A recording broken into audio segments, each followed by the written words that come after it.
Welcome to AfterCana, a Fairest Love podcast dedicated to exploring the vocation of marriage. In each episode, we bring you stories, advice, and insights from experts and seasoned couples to help guide you in your journey, whether you're dating, engaged, or newly married. Welcome back to AfterCana. I'm your host, Gabby Quinlan, and I'm so excited to introduce Dr. Mario Sacasa to you all.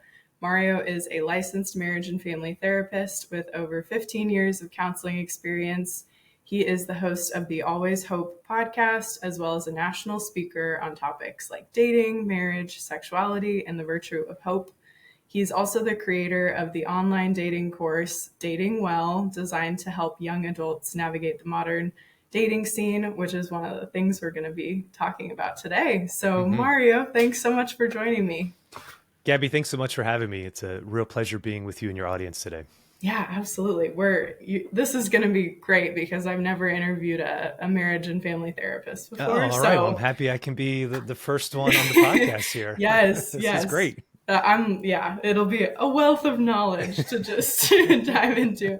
Sounds great. So I know you introduced yourself on the Fairest Love podcast with Mary Grace, which we'll link that episode below for our listeners. Please. But if you could just tell me a little bit about you and how you got into marriage and family therapy and eventually, Catholic dating.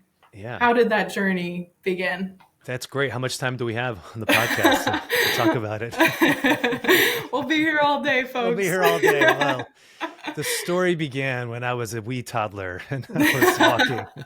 Oh boy. I got to put my therapist hat on now. No, that's great.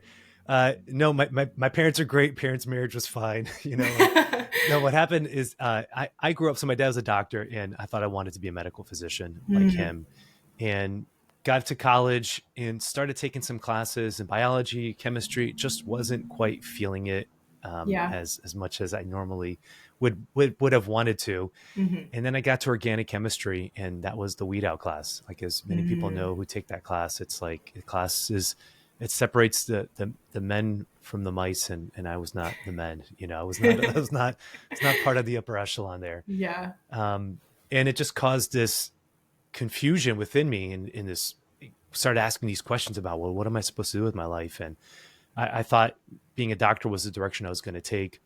Talked to my mom. That was between my sophomore and junior year. I talked to my mom, and she said, you were always the kid in school that your friends would always come and talk to.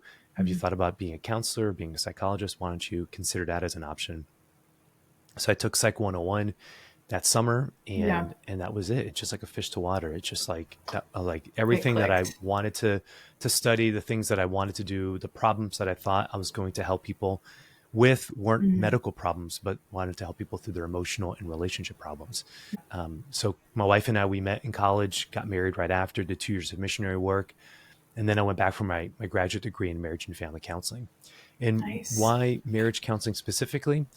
This is like the early 2000s. So we're talking about like 20 years ago. And the theology of the body was starting to gain traction. And the church's teaching with regards to marriage and sexuality was starting to explode on the Catholic space. And it just made a lot of sense to me in terms of seeing this beautiful vision that the church has with regards to marriage, with regards to relationships. That vision just really connected within my own experience. But I felt that the church's vision, while beautiful, lacked some practicalities as to how to be able to attain that vision. And that sometimes people were struggling under the weight of what can sometimes be romantic or idealized versions of that vision, or can look at that vision and get discouraged because they don't see their life mapping up to what the church teaches and don't quite know how to reconcile those two. And I felt that counseling or psychotherapy, again, rooted in a proper anthropology, gave us some really cool tools, really neat vehicle. There's some really practical skills that we could acquire that could help move us towards that vision. And so for me, I saw that as just a beautiful integration. Those are places that we can dive into. That was work that I could do. I could help people navigate the complexities and the challenges that they're experiencing in life, while not abandoning that vision as well that the church has. There can be a space of reconciling both as we move towards one, for sure.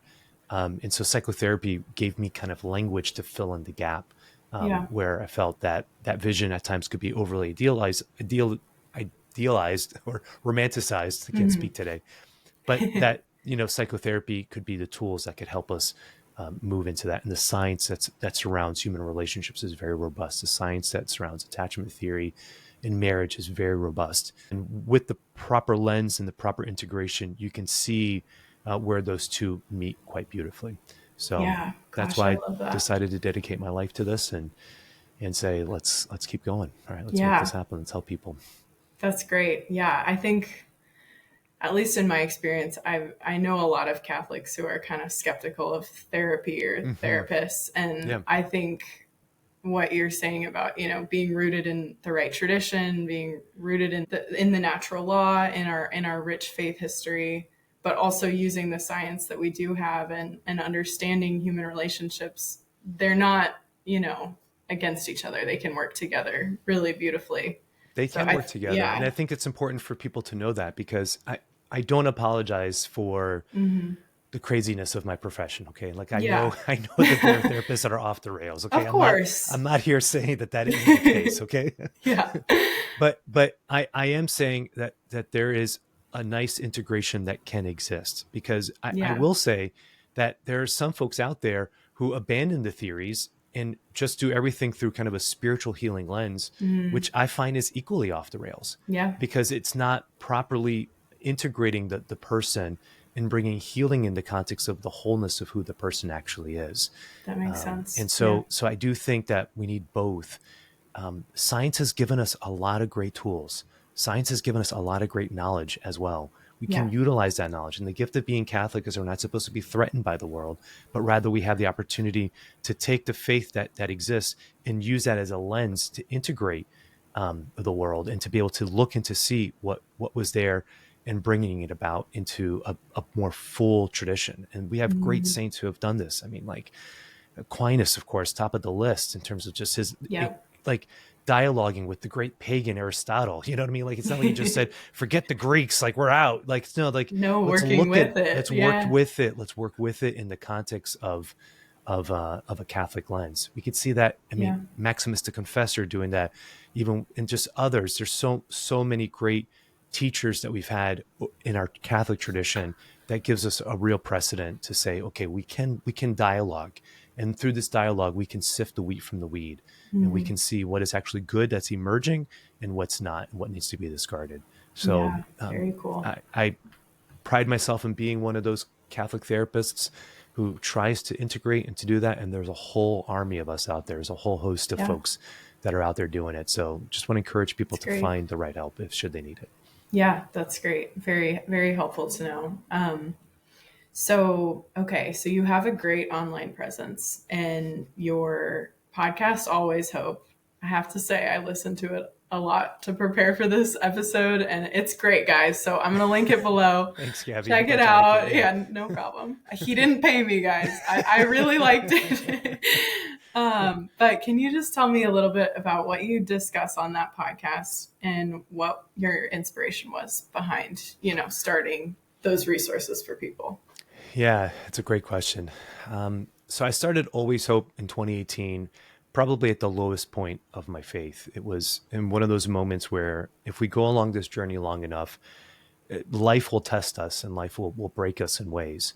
And that's just part of the gig. And it's in moments of doubt aren't supposed to scare us, but rather are supposed to sift through maybe some of the thoughts that we had that we were holding on to, some of the preconceived notions that we're holding on to, and allowing God to reveal himself with greater depth and with greater accuracy. Mm. And that's the journey in the spiritual life. People talk about dryness or doubt in prayer. Sometimes God pulls back, or sometimes God disrupts things a little bit, because what he wants us to do is to continue to pursue him, so that we come into greater focus, greater accuracy, greater understanding of who he is. He becomes in higher resolution within our eye. And so this is part of that journey. So I was at a very low point in my faith, and I created this podcast called Always Hope. Always Cynical was on the table as an option, but that didn't quite have a nice ring to it. So I chose the virtue of hope, really as a promise to myself, as a promise to Nice. believe that hope is a virtue that we can exercise. Hope is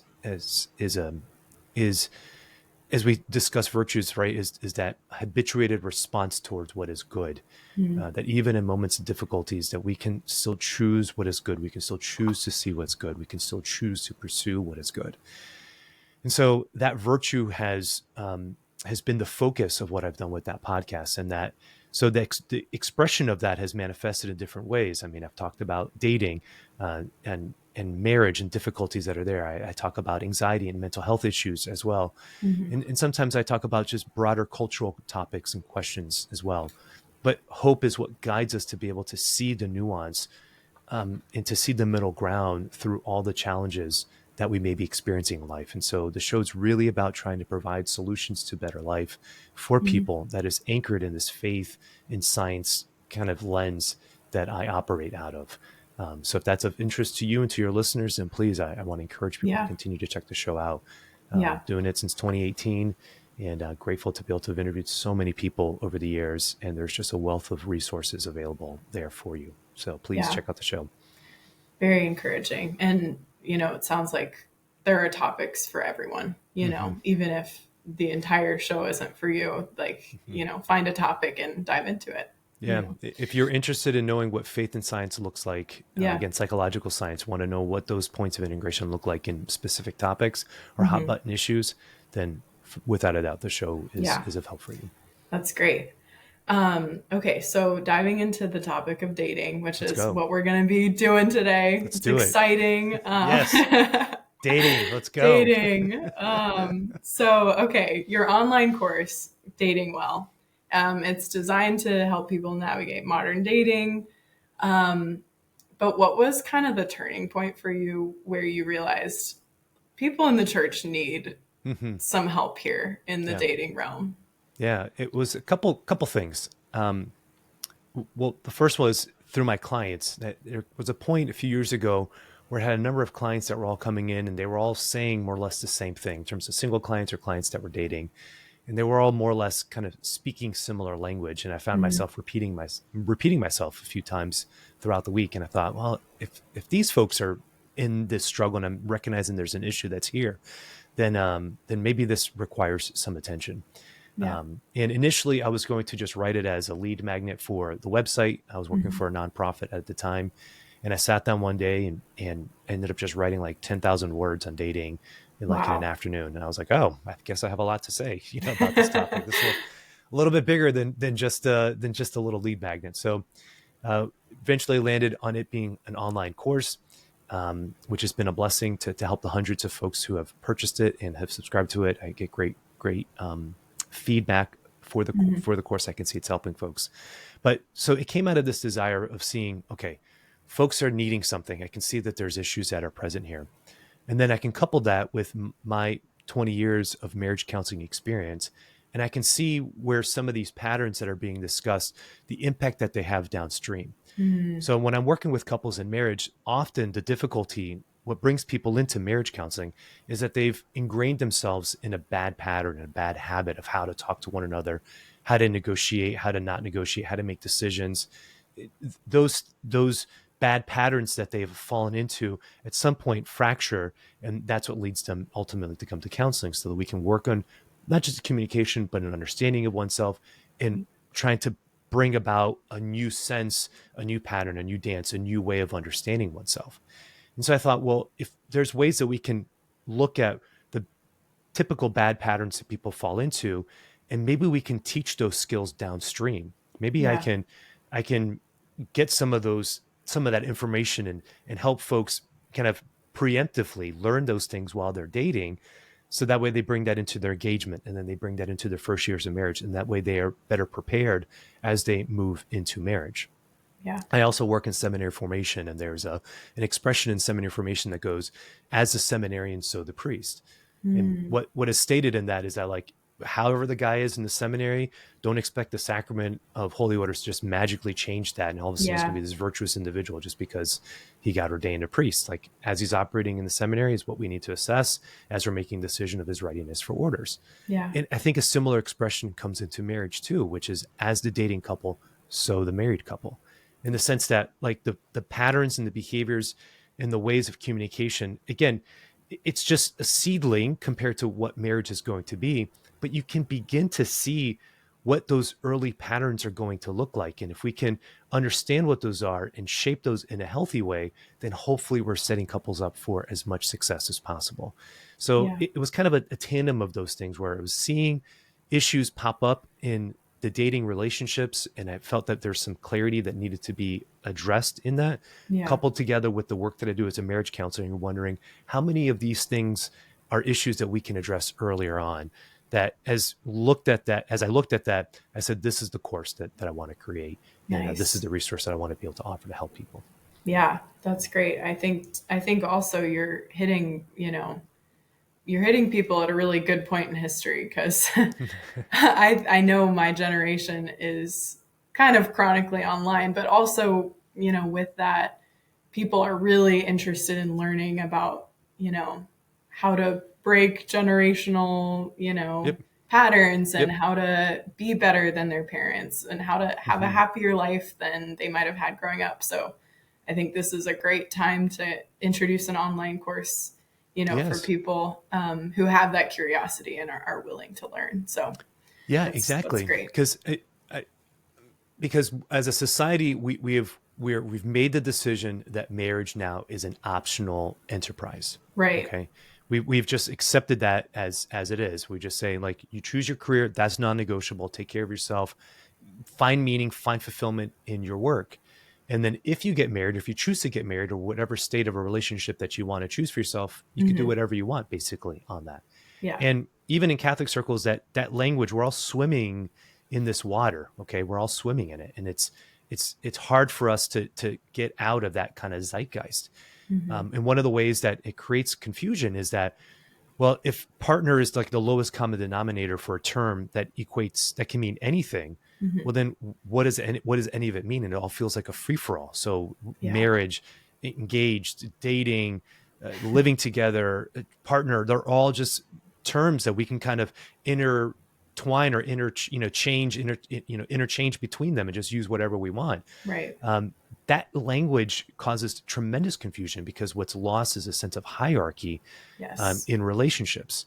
And the hierarchy in relationships, not from a power and domination standpoint, but just from a level of progression of Hmm. intimacy and vulnerability of, what do people deserve of me? Who deserves what of me? Right. These questions are important questions that we need to be asking. Yeah. That I felt that just coming back to that space, talking about your generation, Yeah. that this younger generation has a lot of confusion over because of cultural, philosophical changes that have happened, personal experience, like you spoke about. Maybe somebody's gone through divorce, parents in their life, and they don't know how to even begin to conceptualize what a healthy marriage could look like. Right. Okay, that's like, this is our story. These are our experiences. How do we start bringing some clarity to this confusion? Yeah. Yeah, that's what I wanted to Yeah. do. Yeah. I love it.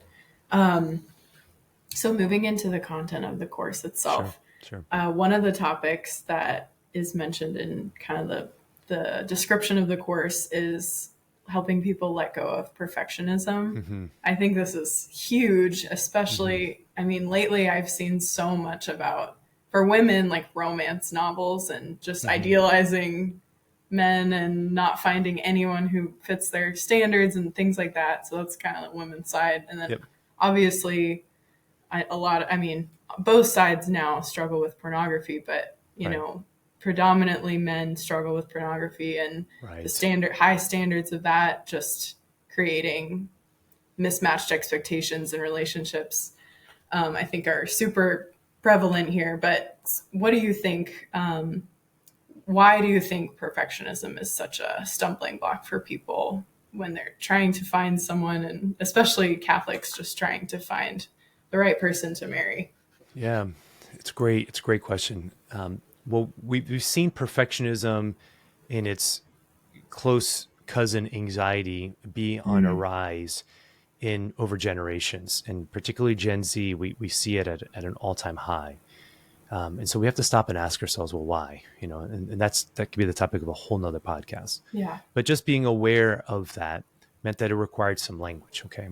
And so perfectionism, there's some really good research that I speak about in the course. Um, that breaks down perfectionism into three different camps, where there's the self-prescribed perfectionism, there's an other-focused perfectionism, and then there's a socially prescribed perfectionism. All right. So the self-oriented perfectionism, you wanting to have high goals for yourself, in and of itself isn't problematic. We want to be able to strive for excellence. We want to be able to hit the mark and aim for things. So there's a place where having high standards for yourself, it isn't problematic. It can become maladaptive, though, in certain areas when it leads to intense amounts of shame. All right. So hold on to that. But by itself, a self-oriented perfectionism isn't problematic. And other-oriented perfectionism can be problematic when we start leveling these high standards on other people. And this is often where we get into trouble when it comes to dating, is that we put too high of an expectation on others. And that's because we have a checklist of things that we're expecting out of a relationship, and we can have 10 or 15 things in that list. Again, there's nothing wrong with having that list. Right. It's just that list has to be filtered through the reality of the person that's in front of you. Okay. And so you have to start massaging some of those things. Nobody can be a 10 out of 10 on everything in terms of communication, history, personality, religion, physical attraction. Like, you're not going to get somebody who's going to hit all of that. This isn't like some AI experiment where you type in what you want the ideal person to be and you get a chatbot that comes out on the other side. Like, that's just not, that's not what authentic relationship, that's not what authentic love actually is. All right.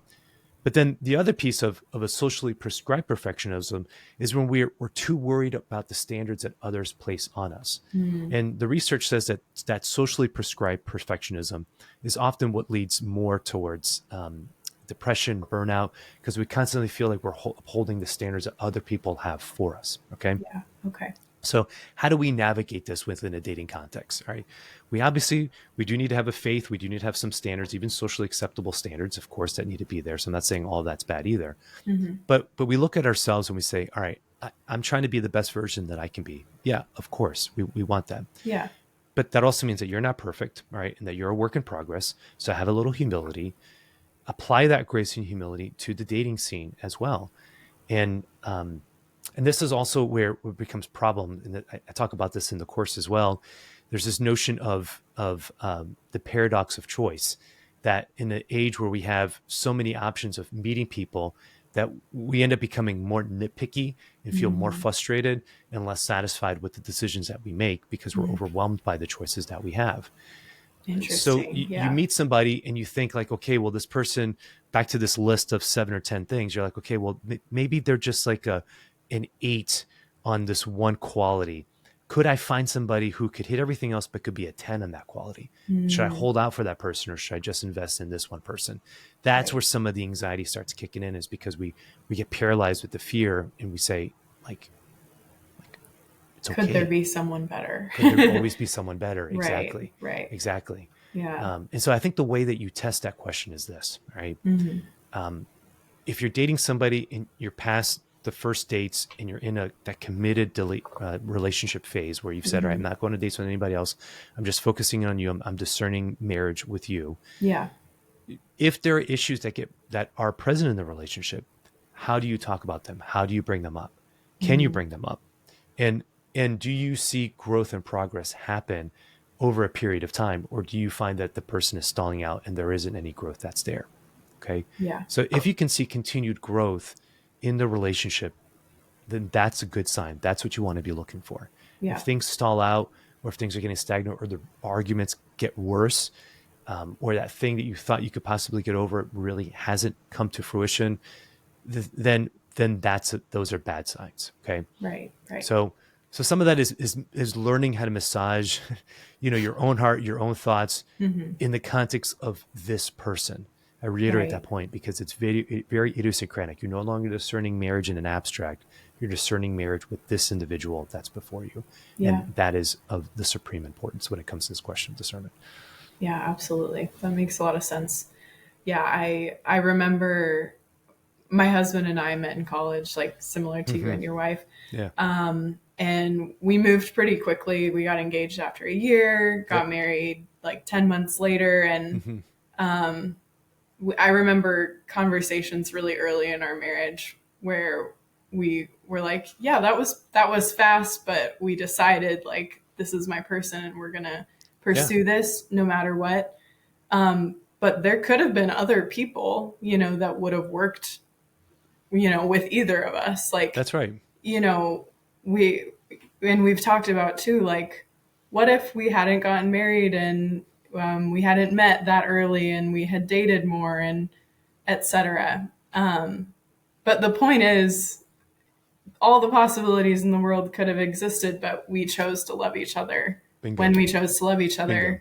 forever, you Bingo. know? And so it's kind of fun to like play out the what ifs a little bit with each other, you know, in like a safe space. But, but ultimately we always come back to, this was the best decision because, you know, it's the one we made and God, you know, walked alongside us as we did it. So, you know, exactly. People worry about settling, but if you choose to improve your relationship every day and love the person better every day, it's not settling, it's making a decision. That's exactly right. Yeah. I know that there's a fine line between, well, what is I'm choosing and what is settling for what's there. And I understand that language kind of gets kind of muddled. Yeah.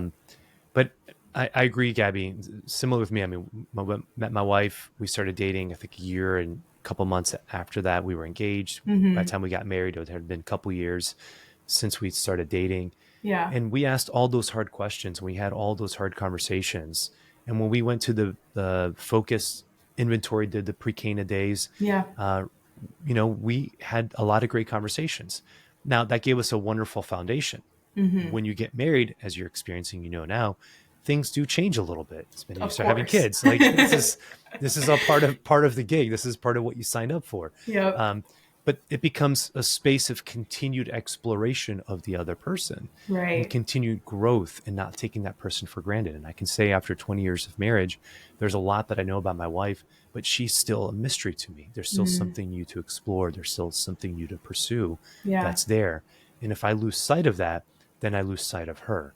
And so bringing it down to dating, there is a fine line here where, if settling would be, I would say, if you feel like you're really compromising your values, or if there are red flags that are just kind of pinging that you can't quite shake, and despite your willingness or ability to communicate them or to share them, those things aren't being addressed, or there's no real progress that's being made. I would say that type of settling I would not encourage, because you want to be able to trust your gut and trust your intuition, and trust that you're seeing things that are bad. Okay. Right. So that I wouldn't encourage. But if we're speaking about, you're having some ideal or some vision that you thought the way this was supposed to play out, and the reality isn't quite playing out the same way. One example of this would be, let's say, physical attraction, or the sparks. It's like, I thought there was supposed to be more sparks, more chemistry, more, you know, all of this. Mm-hmm. It's like, well, how much of a value is that for you? How much is that something that you fundamentally need within the context of a healthy relationship? Right. Again, you need it to some degree, but maybe you actually don't need it as much as you had previously thought you did. Right. And it's like, well, if I don't need that as much, then maybe I can let that go, and I can still choose her for who she is, and see her as being enough. Not in that settling sense of what we spoke about with like the red flags, of course, but in the sense of like, you are enough and I choose you, and you being enough for me is enough for my life, and enough for the relationship, enough for what God's calling me to. And I commit myself to this, and let's move forward. Yeah. I like it. Yeah. And sometimes those sparks, for example, I think they develop in a different way than you might have expected, you know, before you're in a relationship. Like, I love my husband more now than I ever did when we were dating, because we've shared so much life together. We've been at our lowest together in marriage, and gone through pregnancy and childbirth, and like, you know, these things bring you together in a different way.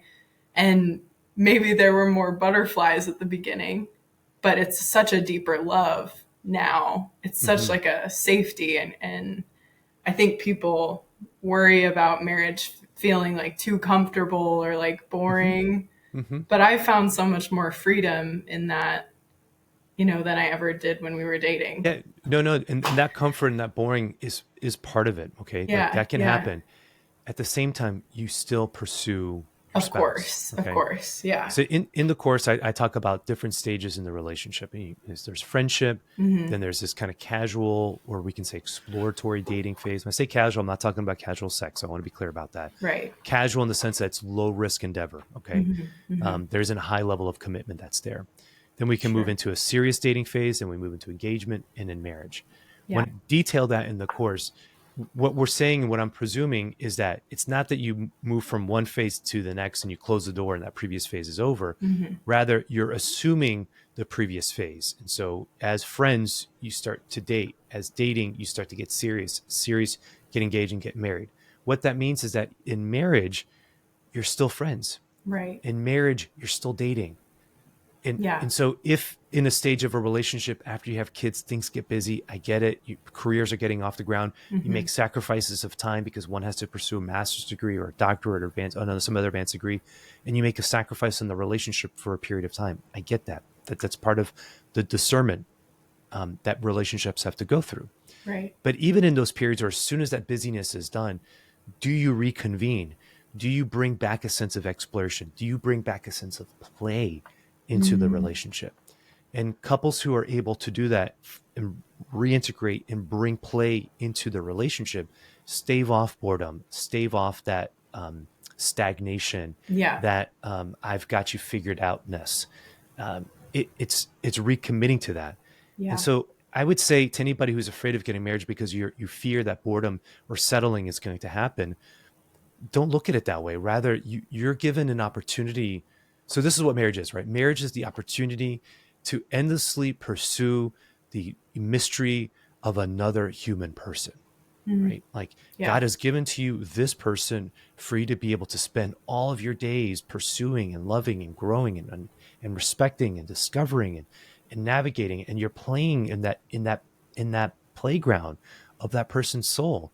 And that somehow that move to love this person is a foreshadow of what we're going to be doing in heaven with the eternal mystery of God and all the saints in reality with a capital R. I mean, like that's the window that we get, and marriage gives us a little analogy, a little foreshadow, a little taste of what that can be.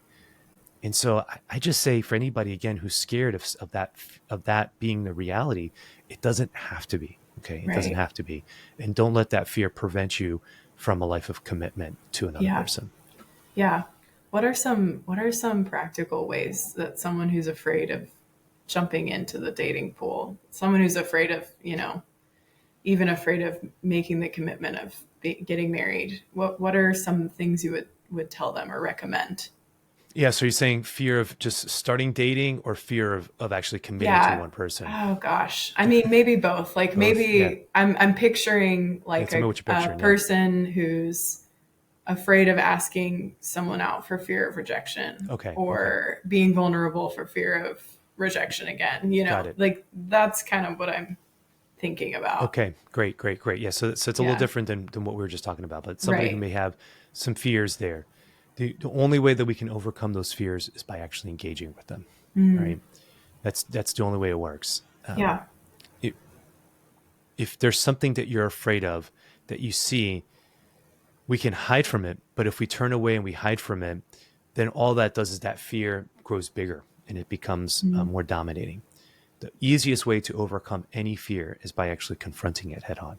So if you are afraid of rejection, then you have to ask some girls out. Thinking about a guy here, right? You ask some of those girls out and you get rejected. What you realize is that you're still alive and that thing wasn't as bad as you thought it was. And so you kind of get comfortable being rejected. Right. You realize that it isn't tied to your identity. It isn't the end of the world. You're not going to die because of it. Like you have to work through that fear and be able to get on the other side of that. When it comes to something like vulnerability, let's say you're moving in a relationship, you're not quite sure how to move towards vulnerability. The way that you start testing those waters is, but you start talking about low level things. You talk about family upbringing, maybe that stuff. You don't have to put all your cards on the table by date 3. Like the person has to prove to you that they're trustworthy. They have to show you that they're capable of holding those difficulties of being a safe space for that vulnerability. Yeah. That takes time. And so again, in the course, I speak about intimacy. I speak about respect for the person and vulnerability, that these things are factors and qualities that grow as the relationship grows. And so Sure. you don't have to be terrified from it. Like you don't eat the elephant in one bite, so to speak, like Yeah. you're going to get to know the person. It's going to be okay. Let gradual discovery, exploration, let that be your path, and take one step at a time. And you'll see you'll end up in a good place. Yeah, that's great advice. I'm to that point for the person who's dating and kind of wants to slowly grow that intimacy with another person. What are the questions that people should be asking? What are the topics that couples who are dating early on should be talking about? Yeah, well, certainly it's a great question. As you're moving from casual towards serious engagement, excuse me, relationship before engagement, that's the window where there's a lot of conversations that are going to happen. Yeah. Talking about family, talking about bringing those things. But maybe some particular questions, right, that could be asked is starting to ask people, like, what is it that makes you feel loved and appreciated? Like, what does that mean? Help me understand what that means. So you can kind of start learning what their love language is, the way that they receive love, the way that they experience it, so that you can start expressing it to them and that you can see how they're expressing it to you. Okay. So those questions you can ask. I think it's also important in the serious dating phase for you to speak about what your vision is for marriage and asking them, like, what is it that you think marriage is? Help me understand. How rigid are gender roles? How is the expectation of somebody to work, or are we both going to be working? Is somebody staying home? Yeah. Like, what's the vision for that from that standpoint? But just also help me understand how you understand marriage to be in the context of faith, and what does that look like for you? And so is there some similarity and agreement about what the vision is that you're striving towards, so that you're all aiming for the same thing? And I think another question that it's important for people to be thinking about is you can ask them, okay, well, tell me some of the people that you trust the most in life. Who are those? Who are the folks that you trust? Yeah. And then why? Like, what is it about those people that you trust? And let them share their story. And it could be a story of parents always being there for them. It could be their best friend who got them through hard times before, that they're like their brother in arms, that or sister in arms, that they're going to go to battle with day in and day out. It's going to help you also hear their experience and help you to know who are the people that are closest to them. I know there's a lot of other questions that we can ask, right? Right. But asking questions about what their vision is for marriage, what their intentions are, what their expectations are for marriage. Also asking some questions about their experience, and wondering what it means for them to experience trust. Like, who are the people that trust and why? How do they grow to trust that person? It's going to be a great question for you in a dating phase of how they're going to grow to trust you. Right. And then also, again, just knowing and understanding how they love. You're starting to create what John Gottman refers to as these love maps, the ways that you know how to navigate to their heart. And so that's what the dating phase is it helps to begin communicate and understand the other person's heart in a way that you can see it, and you can say, I choose that, and I want to discern that. I want to continue moving forward with that. Or you can see that and say, no, this isn't the person that God's calling me to marry. Yeah. Yeah, those are great. Those are great suggestions. This is not on the questions list that I asked, you're but fine. I was wondering what your thoughts are about, like, sharing attachment styles. I know that's a huge topic that you love to talk about. Can you explain those to people, and then maybe share why that might be helpful to talk about in a relationship? Yeah, so attachment styles is basically this. They're like, we all have a way of moving we all have a system inside of us. Our nervous system is wired to move us from safety to threat to safety, back and forth. Okay. And so there's a psychological flexibility that should be allowed, that if we're in moments of stress, we should in fact feel stress. If we're in moments of safety, we should feel safety. And so this back and forth, the attachment system is basically this, is that do we have a place of safety and safety primarily in the context of relationships. We're wired to feel safety in relationships. Birds fly to nests. Rabbits will burrow into their holes. Foxes will burrow into their dens. Humans have one another. We'll coalesce together. That's what we do when threat emerges. We band together. All right. So that places safety in the context of relationship. But that safety, when there is a secure base, what that should allow is space for exploration and what attachment theories refer to as exploratory behavior, stepping out into the unknown, playing, doing things, being able to manage stress appropriately. Yeah. And if you can manage stress appropriately, where you step out a little bit, then you come back to safety. Stress, safety, stress, safety. There should be kind of this interplay of both. All right. Yeah. In a healthy attachment system, when somebody has secure attachment, they're able to do that reflexive kind of capacities. They're able to do that rather fluidly or easily. Okay. If somebody is struggling with an avoidant attachment style, what that means is that they're moving from a place of they're in a place of high stress and there's psychological inflexibility, but the way that they manifest that avoidance is by taking everything on themselves. They fundamentally can't trust another person. And so the language is everything. I have to do everything on my own. It's all on me. I'm by myself. Nobody wants to help me. And that response, which could be wired through trauma, through just even bad experiences in life, can ingratiate that type of narrative. And then on the other side of the spectrum, we would say would be an insecure, anxious attachment style. And that style is one that's primarily marked by clinginess. And so an inability to self-soothe, an inability to find that place of safety, overly reliant on other people, unable to self-regulate, having difficulty, always living in fear of abandonment in relationships ending problematically. Okay. Yeah. And so we're all kind of somewhere on the spectrum, right? And then there's a fourth style called disorganized, which is a mix of the two poles being brought together in that. Okay. How important is it for that to be brought up in relationships? I think it's important. Yeah. How early though? I don't know. I mean, that's not, again, a first date type of conversation. So tell me about your attachment style. Right. You know, are you avoidant? Were you avoidant, because you were 5 minutes late to this date, Right. like that type of stuff, right? Those are the things that you want to be talking about first date. But as you're getting to know the person and as you're growing, you can share more about you share about your experience. Right. You can share and learn about their experience. And then you'll start seeing their pattern emerge. And that pattern is ingrained, but it's also malleable. Right? We live, we're blessed to have a plastic nervous system, which means that our nervous system is wiring to the environment that we place it in. And if we place ourselves in a new environment, in a new healthy relationship, then some of those old patterns can move. We may always have a proclivity towards one pole or the other, and we may always have a tendency to move in that direction. Yeah. But the fundamental wiring can change as well, where we can move towards a place of security. And the vehicle that happens is through some of those hard conversations and arguments, and how do we respond after that? If we go through a difficult time, is this person somebody that I can trust? If I'm sharing about something hard that's going on at work and I communicate that to this person that I'm dating, are they empathetic and responsive to that? Are they attentive to that? Do they actually make time for me to be able to share those things? Or are they somebody who doesn't really have the time of day, doesn't really care, and isn't being supportive?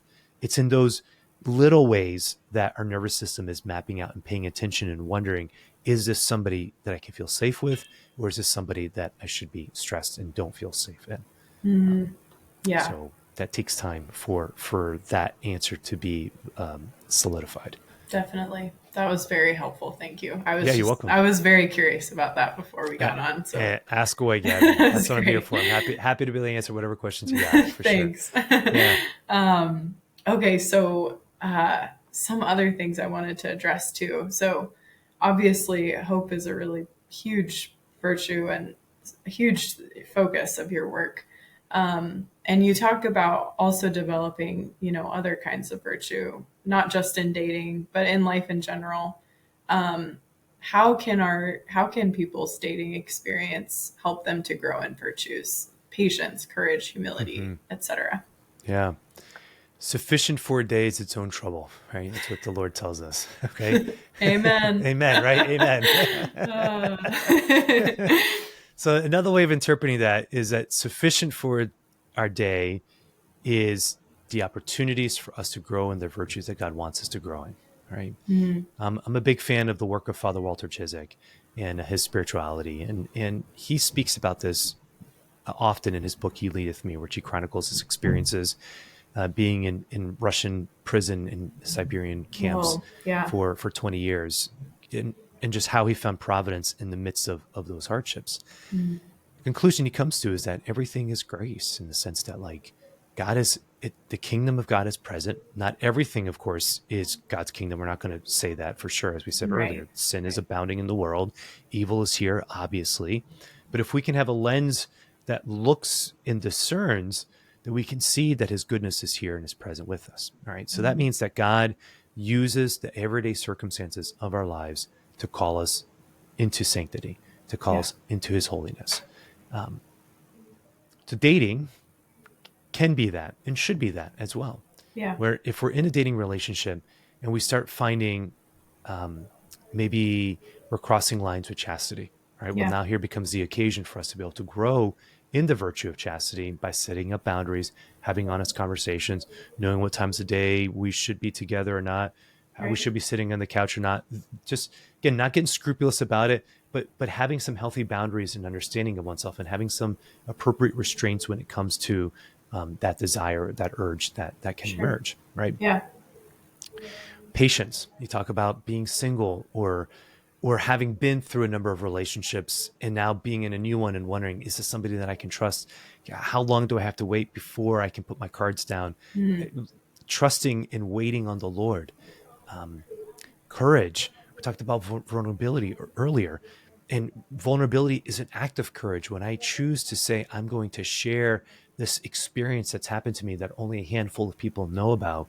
Yeah. And I've determined, or I can see that you're trustworthy enough to carry that weight, that you can be a steward of this pain that I have in my life.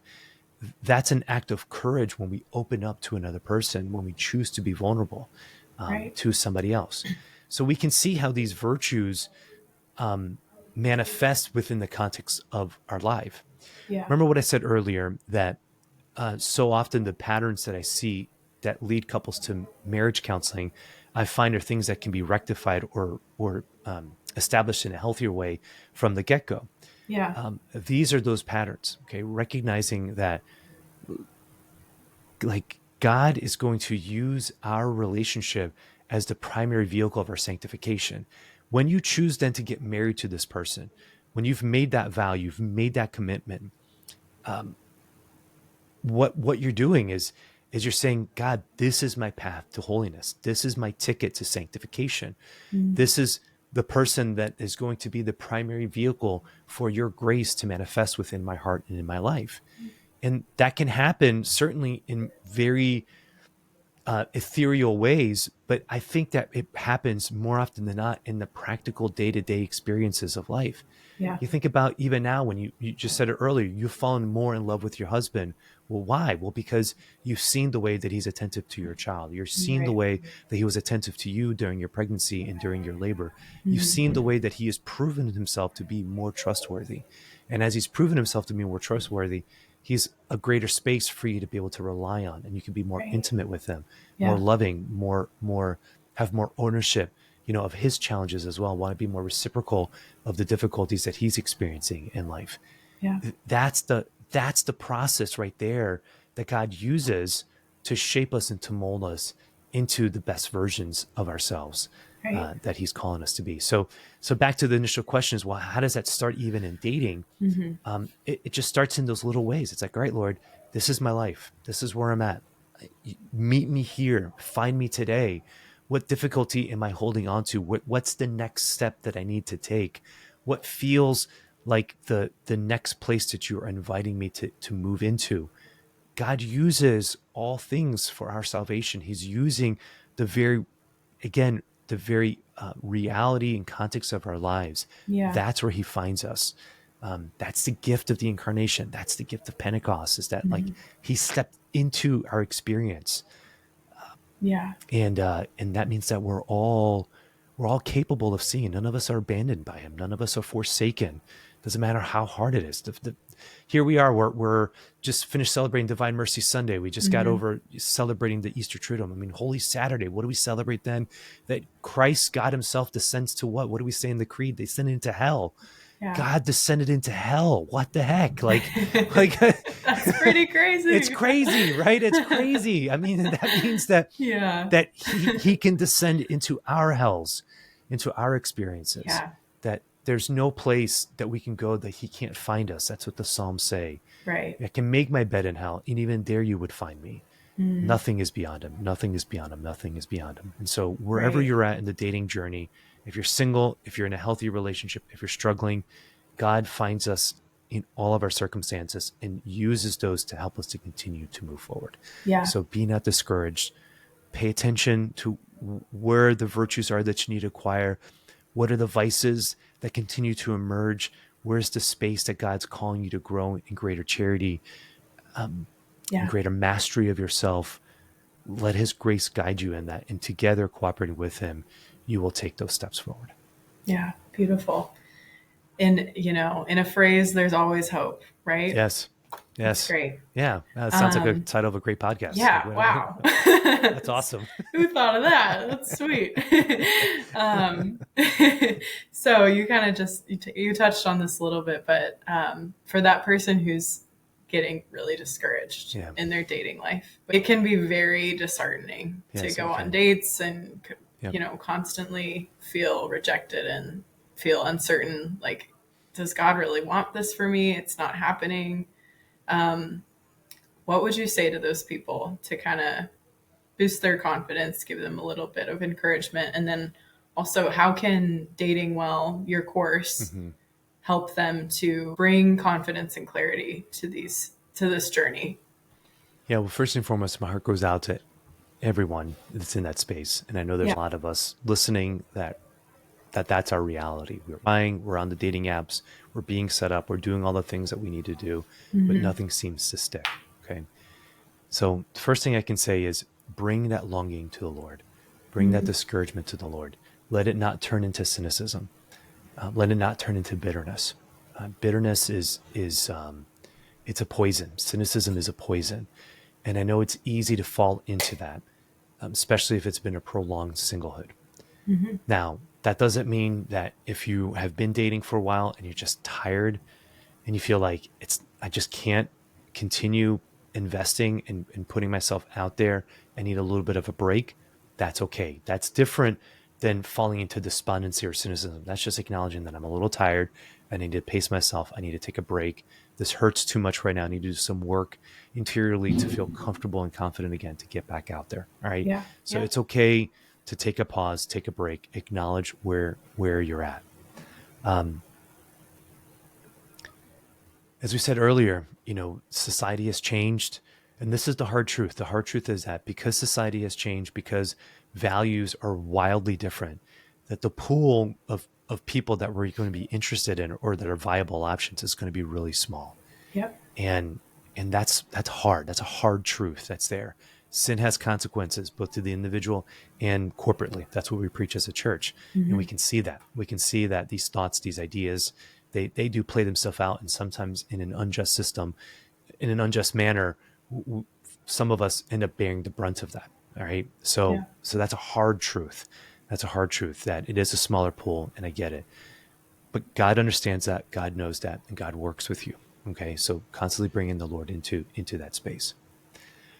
I think where Dating Well can help is it just starts mapping out a lot of the questions, all right, for you to be able to start thinking through. So if you are single, then the best thing that you can do is continue to work on yourself, continue to learn, continue to read books, do courses, understand what's going on in the dating scene. Am I crazy to be thinking what I'm thinking? Is it just me, or is there other people like me?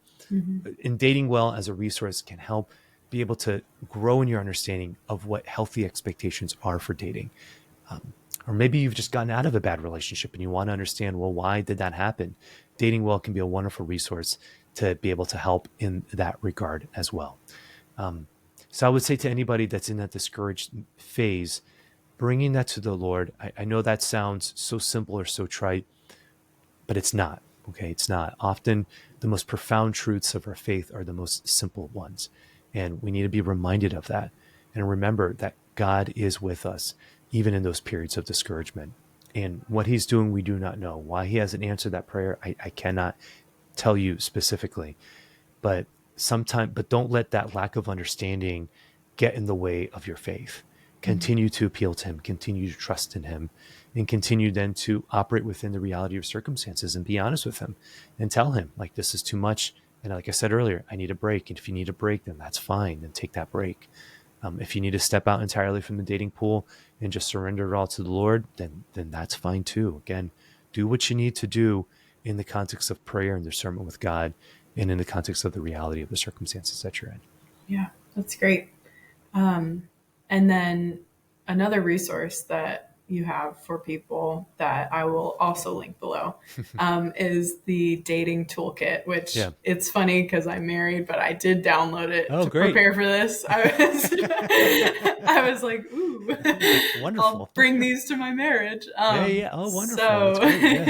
So, yes. So what do you share in that resource? Why should people download it? So that's the freebie, right? Download it because it's free, right? That's right. No, that, and because I'm trying to, again, fill the gap here a little bit. So often we have a hard time just knowing the actual words that get out of our mouth. Yeah. I experienced that when I was training therapists and priests to do pastoral counseling. Excuse me. And so often they would say, I get the idea, but I don't quite know the words. And how do I use what needs to actually come out of my mouth? Yeah. What are the actual sentences? And sometimes that can be the challenge. So what the dating toolkit is I'm providing 30 phrases, ways of being able to break the ice. Okay. So if you want to have an online conversation with somebody you've matched with through an app, what are great starters that you can begin with, openers that you can use? I have some recommendations there. Or if you're meeting somebody in person and you want to be able to break the ice and approach somebody that you like and know how to be able to have that conversation, I give you some options there. Or if those two are primarily for men. If you're a woman and you want to know how to be able to drop the hanky appropriately and how to be able to share interest in somebody, well, I give some recommendations there as well. Again, we all understand the concepts, but sometimes we struggle with the words, the verbiage. Right. So you can look at those lists and not that you have to pull that out specifically or have it downloaded on your phone. And when you go into a date, have it ready. I mean, you could, I guess, if you want, but what it's meant to do is to provide some fodder for you to think through, well, what feels comfortable for me? What feels possible for me? Right. So back to that sense of fear of rejection, confidence, we know this, is domain specific, right? Nobody is confident in every single domain in life. Nobody is confident in every single thing that they do. Mm-hmm. We know this. And so what I'm trying to do within the dating sphere, is to just give some of that language so that you can gain some competencies here. And when you have some competencies, then you gain confidence. That's the easiest way to gain confidence, is by giving yourself permission to try and fail and try and fail and try and fail until you've acquired competency, as you would have acquired in any other competency. You start picking up the guitar, you're going to not know anything and it's going to stink and you're blistered. You're going to get calluses on your fingers and it's going to hurt and you don't know what you're doing. Mm-hmm. You stick to it for a little bit. You're going to get comfortable with it. You're going to develop some competency around playing an instrument. It's the same in any skill, any domain. Dating is no different than that. But you have to give yourself a little bit of permission to get out there and start trying. And so the dating toolkit is an opportunity to give people some ready-to-use words, languages, phrases, sentences that they can pull out to make it a little bit easier, to make that threshold a little less intimidating. Nice. That's great. What a great resource. And then how can people find you and connect with you online? And is there anything you'd like to promote or anything you'd like to point our listeners to? Certainly. I would love for people to check out the Always Hope podcast. You can find it on Spotify, Apple Podcasts, or on YouTube. It's available in any podcast platform. Mm-hmm. If you like watching the videos, like I said, Spotify and YouTube would be the best way to do that. If you just want to listen to it, it's the same audio, just with or without the video on each of the platforms. So please check out the show. If you enjoy their conversation today, you're going to love the show. And if you have any other questions specifically for me, then please head on over to drmarsacasa.com. I have a tab on there where I'm starting to solicit questions for the podcast. So if you want to submit a question that you want me to answer on an upcoming episode of Always Hope, then head on over to drmarsacasa.com/ask specifically. Nice. That would be the way to go. So drmarsacasa.com/ask. So head on over to the website, check out the podcast, have a lot of great resources to help you be able to navigate the dating space. And if people listening to this are married as well, have a lot of great resources for married folks as well. So just trying to help people the best that I can with the knowledge that God's given me. That's great. Thank you. That's wonderful. Any last thoughts, any final words for our guests or our audience before we wrap up? Yeah. I wish it was easier too. Okay. I could just I wish it was easier too. Believe me, I wish it was easier too. But this is the time that the Lord has called us to live. That means his grace is sufficient for us. It is sufficient in whatever time, whatever era, whatever space in history that we find ourselves in. There's no period of history where we can look at and say there was more grace operating in that period than any other period. The Holy Spirit is with us. God knows the challenges that are there, but God also knows the opportunities that are there too. And so while, believe me, I wish it was a lot easier. I wish we could just download the app, put the profile together, mail order the spouse, he or she comes perfectly as we wanted, in an Amazon 2 days later, type of package.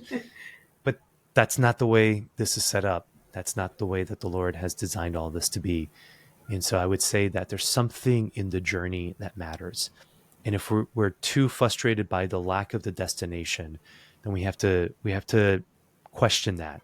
If we're too discouraged by the fact that we're not at the landing point that we thought we were going to be at, we have to massage that. We have to let that go a little bit. We have to give room for God to operate within our lives. We have to give room for God to be present within our hearts. And so please don't let that discouragement turn into a deconstruction of faith as a buzzword that's being used now. Yeah. Don't let it turn into that. Let it be certainly an opportunity to purify and to grow deeper in your faith, but don't let that discouragement turn into an abandonment or a turning away of your faith. So I would tell all of you listening that I pray for you. Please know that I do. And it's tough. I know it's tough, and I wish it was easier, but God is working in the midst of this. God is with us, and he is with you. I promise you he's with you if you just have the eyes to see. His grace is sufficient for the moment that you're in right now. Yeah. Amen.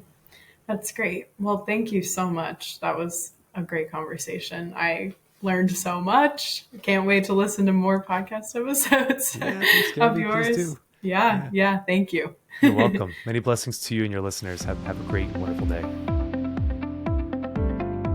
If you enjoyed this episode of AfterCana, share it with a friend, leave a review, or head to the Fairest Love website for more resources on building relationships and families of faith.